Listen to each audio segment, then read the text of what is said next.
Hey guys, Carl from One Big Heart. This afternoon I'm going to talk to you about a few different things.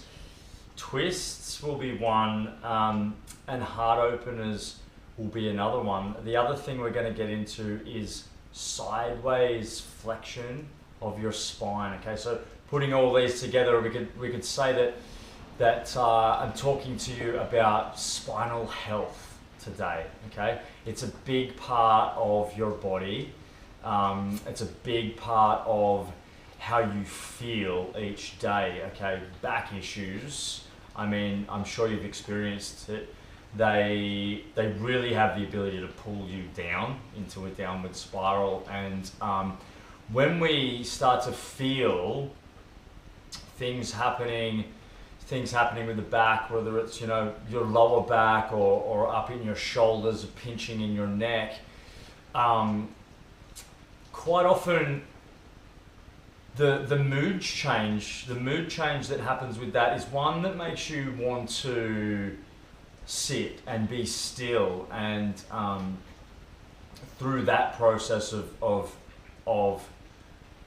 relieving movement from your spine, hopefully it's going to get better. It doesn't really work like that. When it comes to the spine, in fact, when it comes to the majority of your body, movement is medicine. Movement is medicine. Okay, remember that one, people. To kick things off, I'm going to start in a child's pose. We'll make it an extended version of child's pose. Okay, you all should know this one.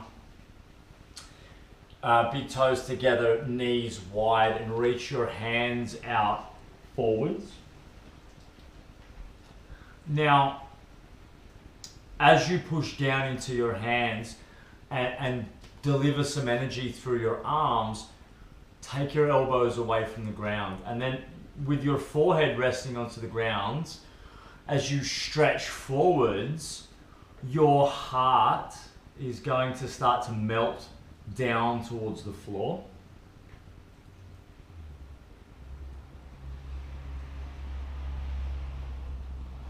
And you can introduce movement there with a little sideways roll. Okay, I'm just looking at you because I don't want to talk into the carpet, but your forehead's going to be on the ground. And then you're going to take your hands and walk them all the way over to the left. Okay, now notice where I put my hands. They're going to stay at shoulder width distance apart. Fingers really spread. And for this one, when we move to the left, we're looking to get into the right side body. So it's my left hand mainly that I'll push through to send my right sit bone back down to the ground.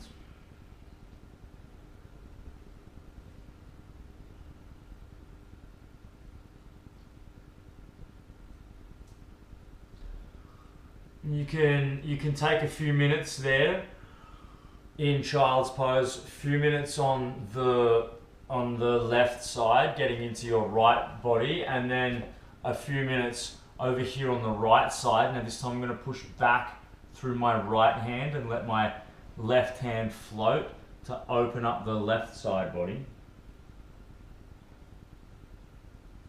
Notice how my arms are strong, okay? And my shoulders, they're down away from my ears. I can push my shoulders down my back rather than reaching all the way up to forwards. That's going to clamp up your neck and not be conducive to the way that we're trying to open things up here. Spend a few minutes on this side as well. And from here, come up into tabletop. I'll turn side on for you and move through some cat-cows. Okay, I want you to make your cat-cows really active. Shoulders directly over wrists, hips directly over knees. I like to have my toes into the ground, and make this movement with your breath. As you move to a cat pose, you're exhaling, and you want to push out into your fingertips and out into your toe tips. Let your head hang heavy. And the back of my heart is really doming up towards the sky. I'm also pulling up in my hip points and I'm scooping up through my belly button, so my tummy is active. Now as I go to breathe in, moving into cow pose, I'm going to do the opposite with my hands. I'm going to pull them back towards my knees, and I'm going to pull my knees towards my hands. That's going to make my heart want to move through my arm bones and increase the curvature up here through my thoracic spine. Turn your sit bones all the way up to the sky. Take your gaze all the way up to the sky. And see again, my shoulders are down and away from my ears. Few rounds of cat-cow. Exhale for cat. Inhale for cow. And do that a few more times. You can start to bring other sideways flexion in here, rolling your chest around.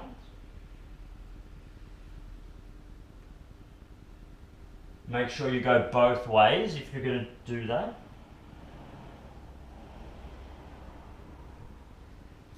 And then we'll take a twist.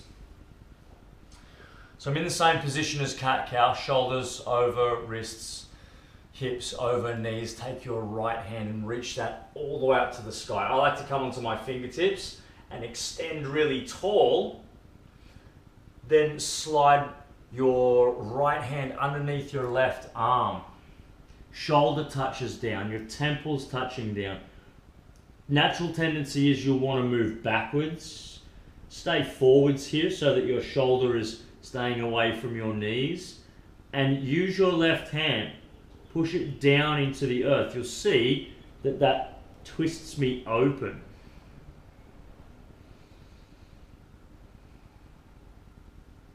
And stay here for a minute or so, and then unravel, reach all the way back to the sky. Big breath in, hand to the earth, and then you can go to the other side. Left hand up, slide under to touch your shoulder down, temple down to the ground. And the aim there is that you're spiraling along the length of your spine, okay?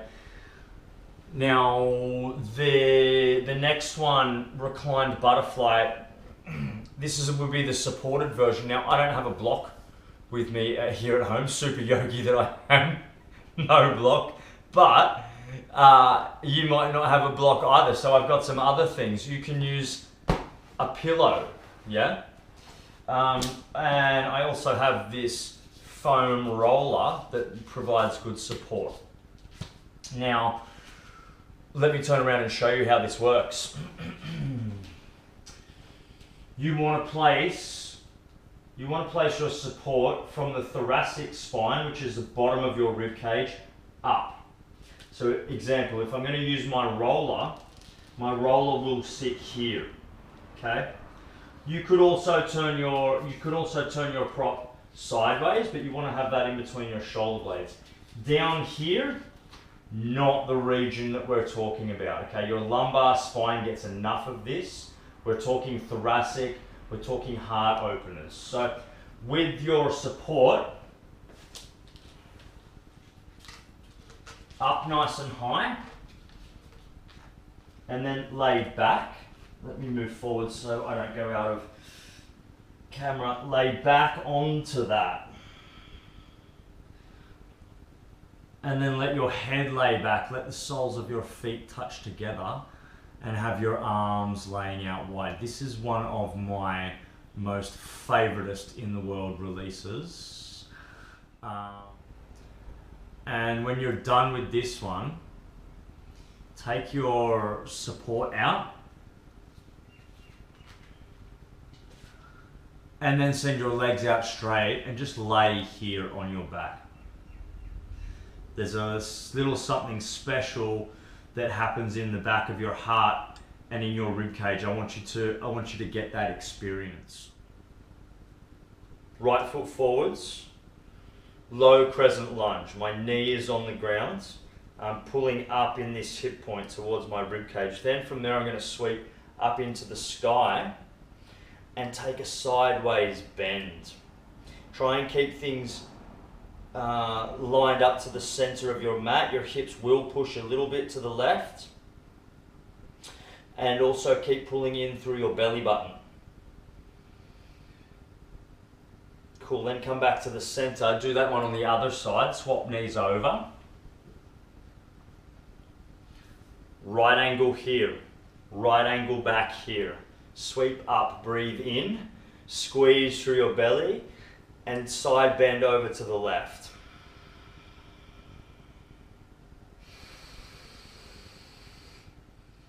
Cool, and then come back down to the ground for Anahatasana, or melting heart pose. Some of you may be familiar with this. It's kind of like child's pose, but your hips are going to be up. From there, you can reach your hand.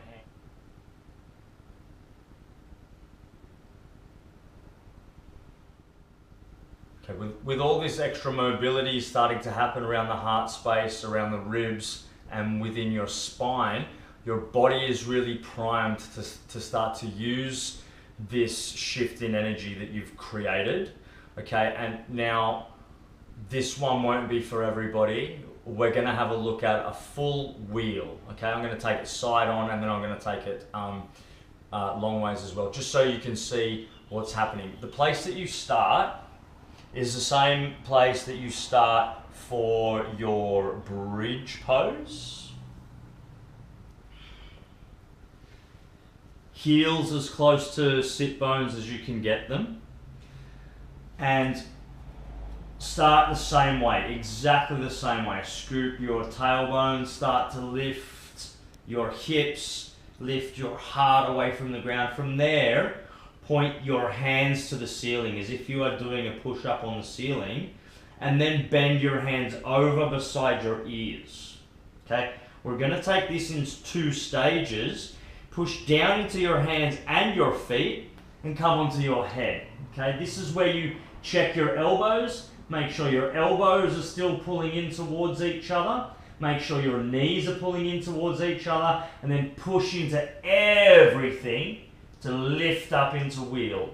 Okay, squeeze your fingertips into the ground, squeeze your shoulder blades together, and then start to straighten your legs so that your heart is pushing away. To come down, scoop your head and let everything come down softly. Now, if you're going to do a few of these, you can have a bit of a reset in the middle. Walk your feet open wide, let your knees fall together, and then send them across to either side. Just be gentle, okay? Your spine's just been in a really, really big extension, and now we're starting to twist it, so be careful. Okay, now I'll just spin around and show you from the other way so you can check out my hands and my head and all that other stuff that starts to happen.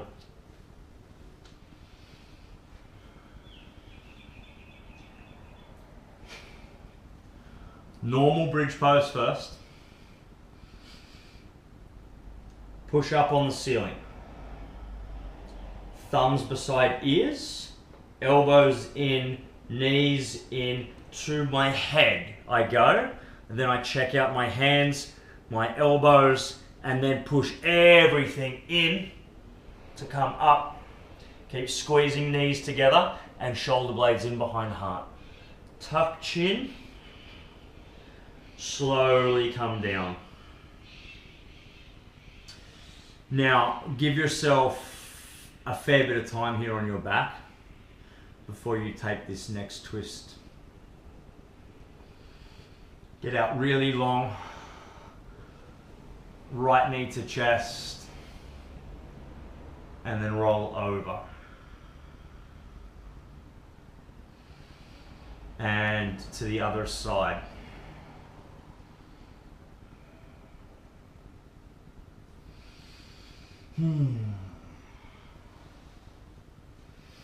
Cool, now your wheel pose, I want you to try and nail that for about 5 full rounds of breath. If you can get 10, you are doing super, super good. There's a lot of big things happening in your body. There are a lot of engagement that you might not be used to. If you can only get one breath to start with, that's okay. There was a time in my practice where wheel just seemed an infinity away, you know. So don't stress about these things too much. If you get onto the crown of your head, hey, you're doing really good. Or if it's just bridge poses for you, bridge pose is doing amazing things for the health of your spine. Let that release in those twists at the end be, you know, good 3 minutes. Maybe make it 5 if you want, 5 each side. These things are going to get your spine moving really well. If you have a severe injury that you're working with, go and see somebody, okay? Be sure to always talk to a physio or your doctor, and make sure that the injury that you've sustained isn't going to be made worse by doing these poses too soon. All right. Things like bulging and herniated discs, they can really be aggravated by some of this stuff. Get clearance, people. I am not a doctor, but I will advise you the best that I know through yoga. Okay. Thank you so much for joining me. I hope that these poses just give you a massive explosion of openness and love into your heart to carry you through the rest of the week. Christmas is getting close. Looking forward to seeing you guys in the studio. And don't forget that I am teaching 6 a.m. on Christmas morning. I'm bringing pikelets with jam and cream. If you're coming down, bring some food to share. I checked in with a class last night, and I think there was about 5 people from that one class that were coming. So numbers could be big. I really look forward to seeing you. Namaste, beautiful people.